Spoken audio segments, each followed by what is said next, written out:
Հայաստանը առաջադրվել է World Travel Awards 2026 միջազգային մրցանակաբաշխության երկու անվանակարգում՝ Եվրոպայի առաջատար մշակութային ուղղություն եւ Եվրոպայի առաջատար ժառանգության ուղղություն։ Հայաստանի հետ մրցում են նշված առաջին անվանակարգում Ֆրանսիան, Գերմանիան, Հունաստանը, Իտալիան, Իսպանիան, Ադրբեջանը, իսկ երկրորդ անվանակարգում թվարկվածներին ավելանում են Չեխիան, Անգլիան եւ Շոտլանդիան։ Իսկ ինչ կարծիքի են զբոսաշրջիկները մրցույթին Հայաստանի մասնակցության վերաբերյալ։ Երկրորդ օրն է, որ այստեղ ենք։ Կարծում եմ, Հայաստանը կարող է լինել մշակութային ուղղության մրցանակի թեկնածու կամ նույնիսկ դափնեկիր, որովհետև այնքան տարբեր է արևմտյան կամ կենտրոնական Եվրոպայից եւ միևնույն ժամանակ այնքան եվրոպական է, ոչ միայն քրիստոնեական ժառանգության եւ արևմտյան արժեքներին ու քաղաքակրթությանը պատկանելու պատճառով, այլև մարդկանց եւ շրջակա միջավայրի առումով։ Այն հարցին, թե արդյոք նման մրցակցության մեջ Հայաստանը կարող է առաջինը լինել, զբոսաշրջիկը պատասխանում է. Դուք ինձնից ուրիշ պատասխան չէիք կարող սպասել, քանի որ ես հիմա Հայաստանում եմ եւ մենք ընտրել ենք Հայաստանը, չգնալով Իսպանիա կամ Հունաստան կամ Ադրբեջան կամ որևէ այլ ուղղություն, այնպես որ միանշանակ այո։ Մեզ հանդիպած մյուս զբոսաշրջիկները եւս նոր են այցելել Հայաստան, սակայն արդեն իսկ որոշակի կարծիք ձևավորել են մեր երկրի մասին։ Անվանակարգերում առաջադրվելու վերաբերյալ նշում են.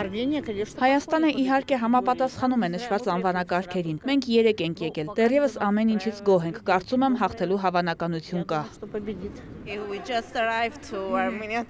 Մենք այսօր ենք ժամանել Հայաստան, այնպես որ երկրի մասին շատ բան չգիտենք, բայց այս մի քանի ժամվա ընթացքում, որ այստեղ ենք, կարող եմ ասել, որ այո, կարծում եմ Հայաստանը համապատասխանում է այս անվանակարգերին։ Նաև ամենահին մայրաքաղաքներից մեկում ենք, այնպես որ այո, այստեղի ժառանգությունը շատ հին է եւ դուք ունեք մեծ պատմություն։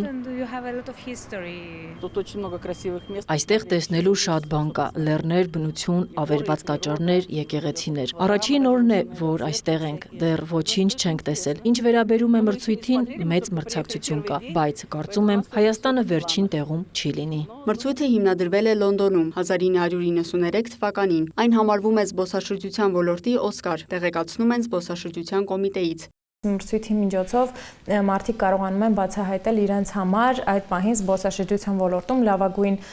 հյուրանոցները, ավիաընկերությունները, զբոսաշրջային ուղղությունները ու շատ լավ հնարավորություն է նաև երկրների համար իրենց դրսևորելու եւ զբոսաշրջային իրենց միջազգային հարթակում իրենց զբոսաշրջային ուղղություն ձևավորելու համար։ Մասնագետներն են որոշում, թե որ երկրները կարող են մասնակցել մրցույթին եւ ինչ անվանակարգերում։ Անվանակարգի վերջնական որոշման փուլին հասնելուց առաջ կան մի քանի ազդեցիկ ուժեր, որոնք ազդեցություն են ունենում վերջնական որոշման վրա։ Առաջինը դա մասնագետների գնահատումն է, այսինքն դա ամենամեծ ազդեցությունն է ունենում վերջնական որոշման վրա,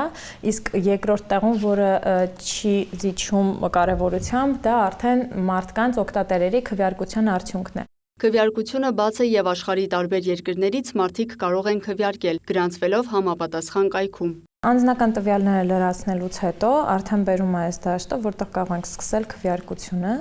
սեղմելով այստեղ ինքը ծանոթացնում է օրենքներին ու առաջանում ենք արդեն քվեարկելու։ Ընտրում ենք Եվրոպա, նայում ենք անվանակարգերը, ընտրում ենք այն անվանակարգը, որտեղ որ Հայաստանն առաջադրվել է։ Սեղմելով անվանակարգի վրա արդեն դուք կարող եք քվեարկել Հայաստանի օգտին։ Իդեպ նախորդ տարի Հայաստանը առաջադրվել էր նույն Եվրոպայի առաջատար ժառանգության ուղղություն անվանակարգում եւ հաղթել։ Լիանա Խաչատուրյան, Ժիրայր Հաբետյան, լուրեր։